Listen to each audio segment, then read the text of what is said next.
प्रवेश कला बेले माहुत कुबलया पीड़ नामक हाथी उपरे बसी द्वार रोध करिछि। बाट छाड़िबाकू कहन्ते से हाथी को उत्तेजित करी कृष्ण को बधिबा को परिचालित करिछि। कृष्ण बलराम अवलीला क्रमे हस्ती को बध करिसंती एवं तार उभय दंत उत्पाटन करी कांधरे पकाई मल्ल रंगभूमि रे प्रवेश करिसंती। कृष्ण को एबे समस्ते देखिले। रूप गोटिए किंतु मनर भाव अनुसायी विभिन्न लोकों को विभिन्न रूप रे से देखा देले। सुकोवाच मालंक टाण कथा शुणी कहन्ति प्रभु चक्रपाणी शुण चाणुर वीरमणि उचित प्रस्ताव तो बाणी स्वभावे आंबे बन लोक न जाणु युद्ध कौतुक घन गोरस देई खटु राजा भणजा आंबे अटु अळपे करई सदय आंभ मऊळा कंसराय बाळुत पुअंकर मेळे खेळु कानन नदी कूळे नाना भियाणे खेळ खेळी बनस्ते चराऊ बाछुरी पुअंक खेळर उचित आंभर युद्ध सेहि मत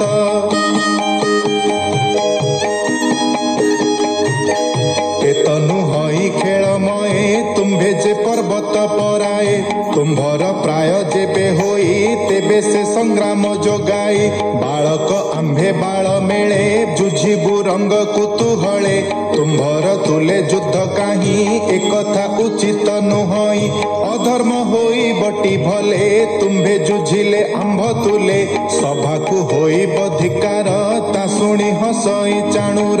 बोलई पुरुष वचन कराई कंस सावधान तुम्भे जे बालक बोलाओ कहिले लज्जा ही न पाओ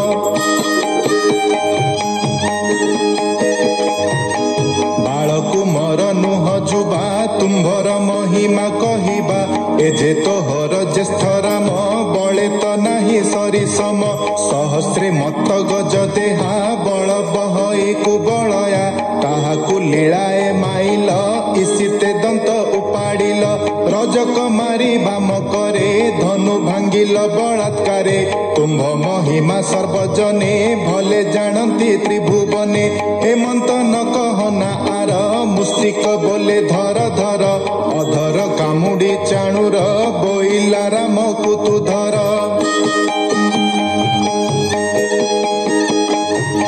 कृष्णर तुले युद्ध मोर ए जे बोलाई बलियार मुस्तिक राम आगे रही कोपे अधर कामड़ई कहई दास जगन्नाथ चाणुर धरी गोपीनाथ मुस्तिक राम को धइला सेठारे मन मरहिला देख हो गोविंदर रण सुजने पशिबा शरण बालक संगे युद्ध करी देखंती पुर नर नारी। इति श्रीमद्भागवते महापुराणे पारमहंस्यां संहितायां दशमस्कन्धे पूर्वार्धे कुबलया पीडबधो नाम षट्चत्वारिंशोऽध्यायः। शुक उवाच शुणो राजन वीर रस कंस जे होइला हरस राम मुष्टिक धरा धरी चाणुर संगे नर हरि हस्त चरण छंदा छंदी गजकु जेन्हे गज बांधी एक आरके बलियार मुष्टिक मुष्टि पड़ी ताल देहु गलई श्रम झाल के पड़े उपरे के तल जानुरे जानु परिबंध कोपे करंती वीरनाद मुंडकु मुंड मरा मरी हृदरे हृद भिड़ा भिड़ी धरी घुराई पुणी छाड़ी पुणी बसंती बेगे माड़ी पुणी छाड़ीण पछ घुंची धरंती बेगे बल आंची एक आरके धरी बेगे गर्जी पड़ंती भूमि भागे पेली पकाई पुणी उठी हृदे ताड़ंती वज्र मुष्टि पुणी धरंती तले माड़ी मुंडकु मुंड कोड़ा कोड़ी रुधिर बहे ताळु फाटी देहकु देह पीटा पीटी पर्वत प्राय बेनी माले जुझंती राम कृष्ण तुले देखिब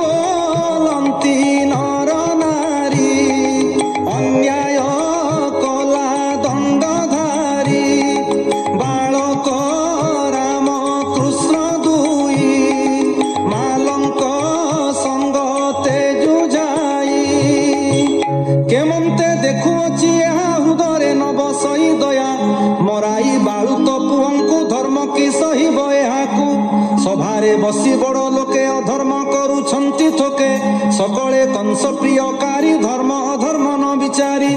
যুদ্ধে কে অবাবଳି আর ଏହା ন କରନ୍ତି ବିଚାର ପର୍ବତ ପ୍ରାୟ ବେନିମାଲ ବଜ୍ର ଶରୀର ଏହାଙ୍କର ବାଳକ ପୁଅଙ୍କୁ ଅନାଅ ଅତି ସୁକୁମାର ଦେହ ଏହା ସଭାରେ ଧର୍ମ ନାହିଁ ଏଠାରେ ଥିବା ନ ଯୋଗାଇ ରାମ ଗୋବିନ୍ଦେ ଲୋକେ ଚାହିଁ କହନ୍ତି ଅଙ୍ଗୁଳି ଦେଖାଇ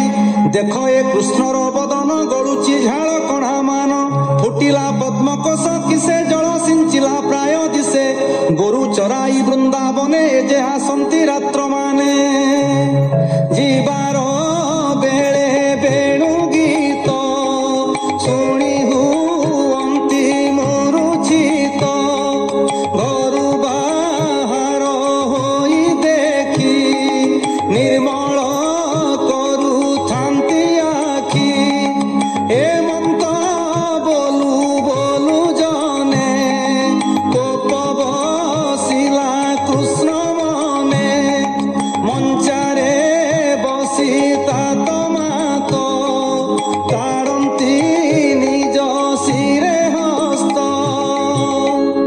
ଦୈବ କରିଅଛି ଏହା ଆମ୍ଭରେ ନାହିଁ ତାର ଦୟା ମାଲଙ୍କ ତୁଲେ ବେନି ବାଳେ ଯୁଦ୍ଧ କରନ୍ତି କୁତୁହଳେ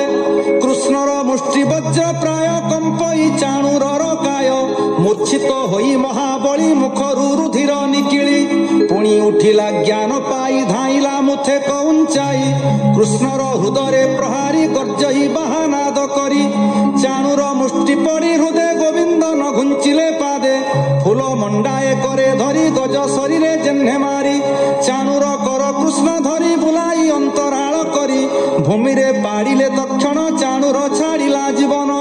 ଇନ୍ଦ୍ରଧ୍ୱଜର ପ୍ରାୟ ପଡ଼ି ଗୋବିନ୍ଦ କଲେ ସିଂହରଡ଼ି ଉଠିଲେ ଚାଣୁର ଉପରେ ଅଳପ କେଶ ଧରି କରେ କୃଷ୍ଣଙ୍କୁ ଚାହିଁ ବଳରାମ ଦେହେ ବସିଲା ଗରୁତମ ବଜ୍ର ମୁଷ୍ଟିଏ ପ୍ରହାରିଲେ ମୁଷ୍ଟିକ ମୁଣ୍ଡ ଚୂର କଲେ ମୁଖରୁ ରୁଧିର ଗଳଇ ପଡ଼ିଲା ମୃତ ପିଣ୍ଡ ହୋଇ ପବନ ଘାତେ ମହାବୃକ୍ଷ ଯେ ସନେ ପଡ଼ଇ ପ୍ରତ୍ୟକ୍ଷ